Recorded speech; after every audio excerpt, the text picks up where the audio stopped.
Welcome to Tell to Trevor. I am your host, Trevor Shelley, and today on my podcast I have give yourself an introduction. How you guys doing? I'm Rysk. I've been in the wrestling game for 21 years.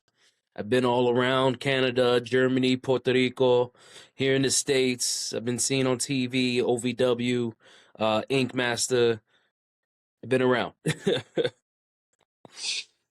I just had a guy from OVW 2 weeks ago on the podcast.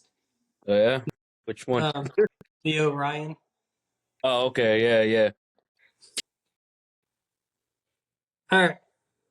My favorite question I love starting off this podcast with is what sparked your interest in the professional wrestling industry? Basically, was my dad got me into it. You know, he was watching it with my brother, and me being young, I just went into the room, started watching it with them, and the rest is history. Everything was wrestling with me, you know, in school, all the way to now. Yeah. Who were your wrestling mentors growing up? Like on TV or personally? Um, Either one. I'm gonna get some flack for this. Uh, my main ones were Dean Malenko, Chris Benoit. Uh, I was big Undertaker fan, you know, because it's just the character wise, you Yeah. know, and Benoit Malenko because being like they weren't really big guys, but they stood out a lot with the moves and their aggression. So that was like something I really enjoyed, and those are the guys I really looked up to.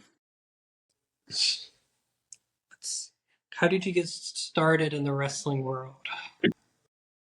Like everybody, like every kid, you know, wrestling in the park and stuff like that, and then I found a school because I'm originally from the Bronx, New York, Okay. and there wasn't a lot of schools there, but one opened up, and it was called, oh, damn, what was it? W4L, Wrestling for Life. They didn't last long, so after that, I started training at Ace Pro Wrestling in Union City, in New Jersey. That's where Jay Lethal trained, AJ Lee, a lot of big names came from there and wrestled there. And that's where I trained at and trained around also in other places in Jersey and got to train a little bit at Ring of Honor. Okay. So speaking of, you just said Ring of Honor.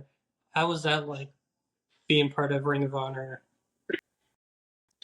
Uh, well, I started working backstage in ring crew first, and that was a learning experience on its own because how the whole setup was for production, ring and everything. And then that's when I started trying doing the tryouts and everything.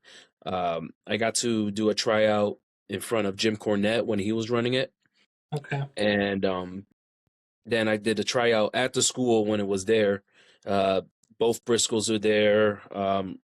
Jay, Truth Martini, Roderick, you know, just learning a lot from those guys.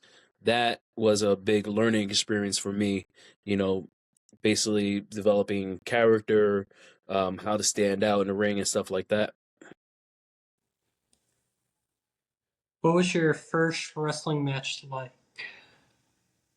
Bad, terrible. My first wrestling match was the worst. I had to cut a promo. At the time, I didn't know how to really cut a promo, and Yeah. the match was crap. You know, it was really bad. There was no communication. Nobody got hurt, but it was just when the crowd is quiet, you know it's bad. Yeah. What are your goals for the future in the wrestling industry? Well, after 21 years, I've decided that 2025 will be my last year wrestling. Um, and I'm mostly going to be, you know, here and there backstage working with new talent and stuff when people want me, because I'm trying to focus more on my business, Wrestle Inc., where Yeah. like I make merch for wrestlers. You know, I have had some good clientele with Mike Cardona, Steph Delanner, Sammy Guevara, EC3. You know, so those are just a couple of people I've worked with, and you know, it's just I'm mainly focusing on business now, and not putting my body on the line anymore after 2025. Can you describe your wrestling persona or character? Um, Arrogant, aggressive. Um, Basically, I do what I want, when I want, how I want. Basically how I live my life.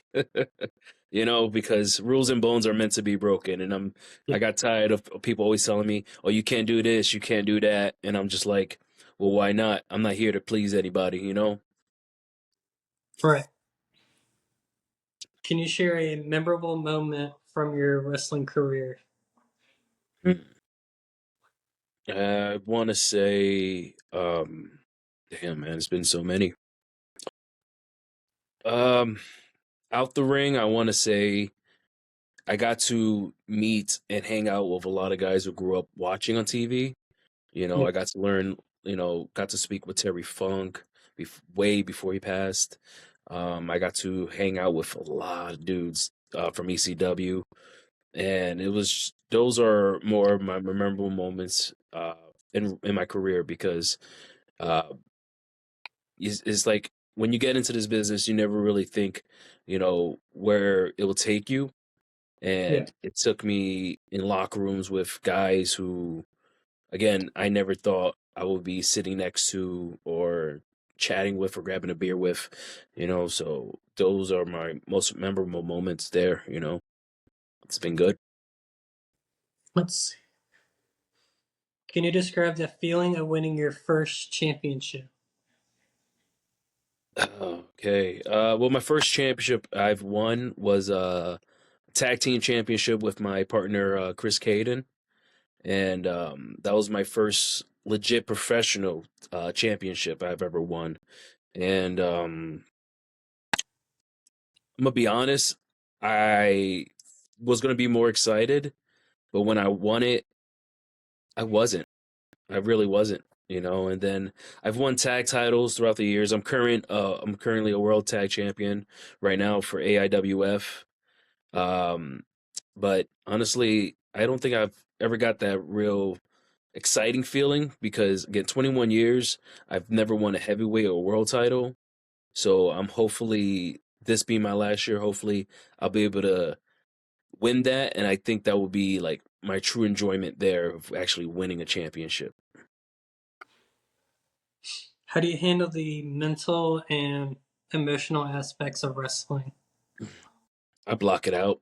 Honestly, it's like it takes a toll on you because I just literally came back from a 9-hour drive from here in Virginia to Kentucky for OVW, and it's like it's a toll. That's why anytime I tell like a lot of the newer guys, if they're gonna bring in the business, get ready for some sacrifice because I've lost relationships, I missed birthdays, uh, a lot. You're gonna lose money, because a lot of this is money, you know. Yeah. So you spend money for the gas, for the travel, for the gear, the training, and most of the time you don't really make that back. So I just try to put all that behind me while I'm trying to stay focused in the ring or getting to the arena, and then I'll stress about it when I get home. All right, so I do this segment called Trev Shock. It's like Stone Cold's questions he does on his show, Mhm. where you got a certain amount of time to answer these questions. Okay. So mine is 50 seconds long, um, 6 questions. You ready to do this? As ready as I can be. Okay. All right. First question: pre-show snack. Protein bar, preferably peanut butter and chocolate. Pre-show jam. Appreciate what? Jam, like song, Yeah. go-to song. It's going to be honestly, uh, Miley Cyrus. See you again. Okay. I'm not even joking about that. Favorite wrestler growing up. Undertaker and Mick Foley. I'm sorry, I had to pick two. You're good. Sports. Favorite sports team. I don't watch sports. I'm gonna be honest. Favorite color. Black. Black. Favorite type of music? Um, I listen to everything: rock, reggaeton, hip hop, mainly hip hop because I'm from the South Bronx. That was 50 seconds right on the dot. All right, that was easy. Every time I do these podcasts, people always throw these questions out. I'm like, Well, see, it used to be you had 30 seconds to answer the questions. Mm, And it used to be like, I made you think about it because I would bring back your childhood, like your favorite Looney Tunes character. wow. Yeah, that's what somebody like my age and doing this as long. My memory is not that good. I'm surprised I even pulled that out my ass. I had one person that I always laugh about it because it's funny to me. I asked this person, who's your favorite Looney Tunes character? And they said Tom and Jerry. And I'm like, it's the same family, but not the same show. Yeah, yeah. Mine's I would say it was definitely a Tasmanian Tasmanian. devil. Yeah, Mine was what's Sylvester? the cat, right? Yeah, the cat. I'm thinking about the skunk. That was Pepe Le Pew. Yeah, I don't remember that guy's name at all. Yeah, yeah. I'm old. All right. What are the biggest challenges of being a professional wrestler outside of the ring? Biggest trend, mainly is I'm definitely going to say family time and relationship because again, like there are going to be times where you need to be here, and then you're stuck over here for about a while. Let's say Japan. Uh, most times they want you to stay in Japan for 6 months, train and everything, but then you got a partner back home, and they're missing you and everything. It's like I don't want to say like going to war, but it's like when you travel a lot and you barely see the person, it puts a strain on the relationship. You know, and it's basically also again I'm going to go back to money. It's always money. you know you're going to lose. There's this, it's just like trying to get the money. If you don't have a car, trying to get the money to get to where you got to get booked at, or you got to get the gas, um your gear, make sure it's all that, man. It's that's what takes a big toll on you. Money and relationships. How do you feel about the business side of wrestling and the role of promoting promotions and the shape and the storylines? Uh, well, I've again, oh God, I've met so many guys, and I actually I was working, starting my own promotion out here, but I left. Basically, a lot of the promoters, if you're talking independents, there's a lot of promoters that don't know how to run a business. This is my last year. I don't give a shit anymore. A lot of them don't know how to run a business. They always want to talk about, oh, we're going to put on a good show, but when it comes to money, oh, Papi, I don't have it, or oh, the tickets were light, and I'm like, business wise, you got to have that put to the side before you could even start a show, because why are you relying on tickets? That ticket sales because you go into the venue you spent, the money spent for the venue, ring rental if you need it, and stuff like that. So a lot of wrestling, a lot of business wise, a lot of people don't know how to run a business. That's I'm gonna keep it 100. That's how it is, But I've worked with a lot of guys who actually know how to run it, and oh, phenomenal, man. I'm not trying to put names or things like that, but this is just my opinion. If you could wrestle any legendary wrestler from the past, who would it be and why? I would definitely say, oh my God, definitely would say Chris Benoit because his aggression, the way he works, being very technical. Uh, Man, it was just I believe that him and I would have a real technical and aggressive match, you Yeah. know, and this again. I know a lot of people like Chris Benoit, like despite what he did, he was a great wrestler, you know. So if he was around, I'll definitely say Chris Benoit, and if he was active still, Dean Malenko. If you could attend a wrestling training session with any wrestler, who would you pick? Dead or alive? Doesn't matter. Mm, I would Uh, definitely, I would definitely say Rey Mysterio. Rey Mysterio. Yeah, because when I trained lucha, it was fun because you got to learn how to do a lot more of the high flying stuff. You get more little more technical and stuff.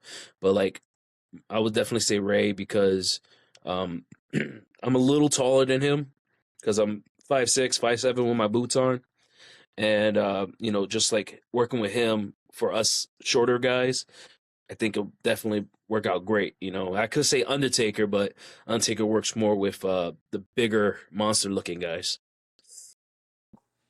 If you could have a wrestling legend as your mentor, who would you choose?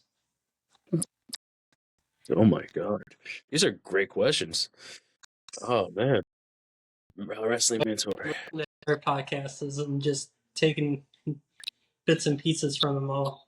Yeah, I would definitely say Owen Hart. Owen Hart.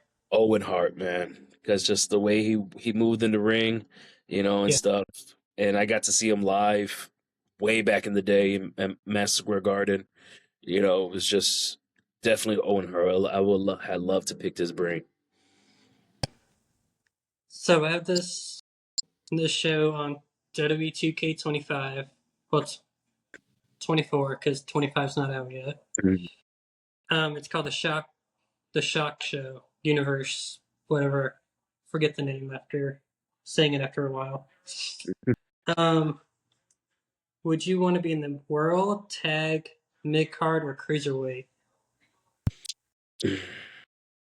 Oof, man.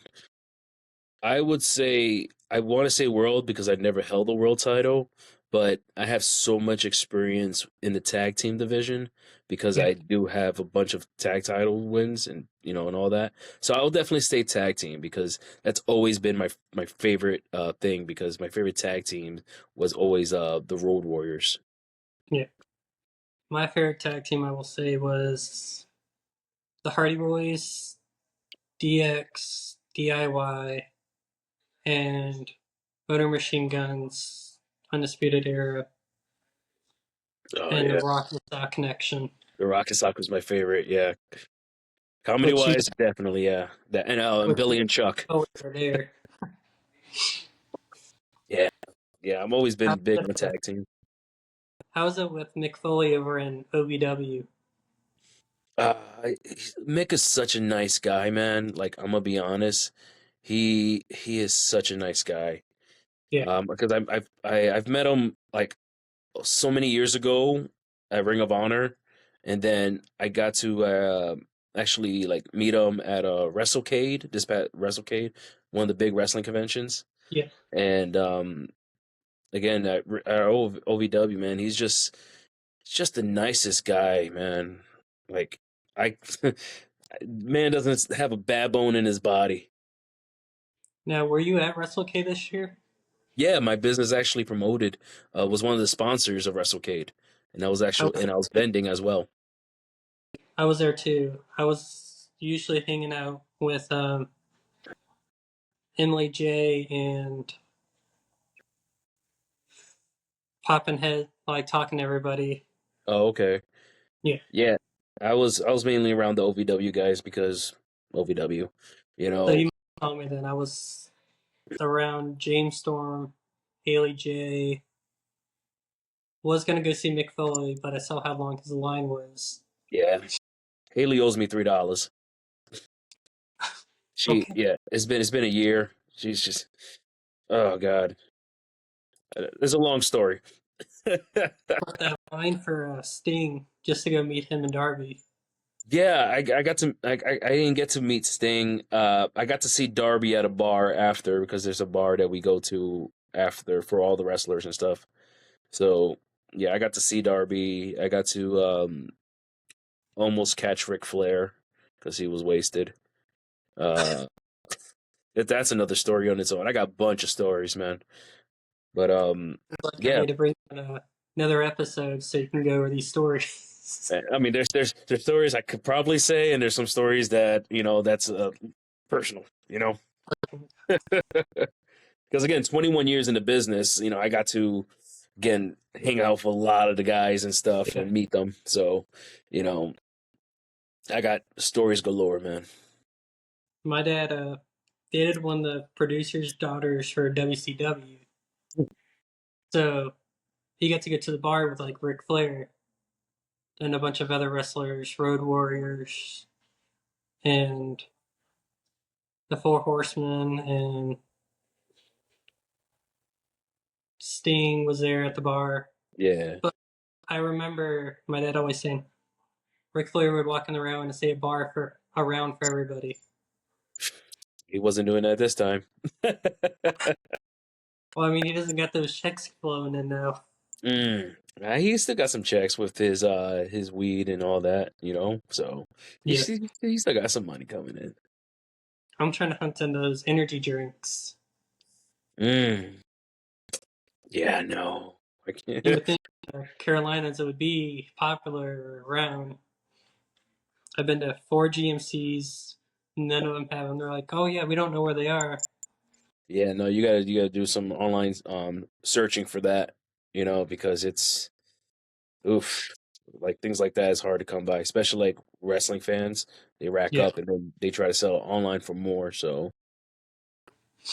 exactly. I know he sells it on his website, but I'm like, if he's from the Carolinas, he should just have his own pop-up store. yeah, I think it costs more to actually have the store because I've tried to work with a lot of chain stores for Yeah, merch and stuff, and it just it costs it's a cost to have your stuff up there in the stores and everything. So if you sell it directly through your own thing, you save money. yeah.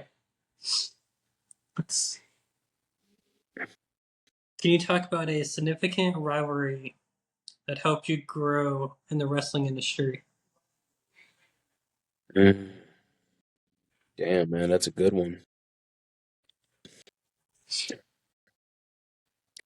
Uh, Honestly, I best rivalry I could say will be with my tag partner Caden. Because he's been in the game as long as I have. Him and Maximo Suave. Uh, again, because like we all won tag titles together, trios championships together, and when we actually did face off, we all learned a lot from each other, especially with Maximo when he went off to OVW before I did. Uh, we just learned more from each other from those aspects from different places. Yeah, So I gotta say, I've learned because in wrestling, you never stop learning. I'm gonna be honest, you never stop learning. So, when you get to actually chat with somebody who's been in the business, either as long as I have or longer, it's always best to pick the brain and learn from them, yeah. because it's always something new or different that you probably never knew. What was it like working with a particular wrestler that you really clicked with in the ring?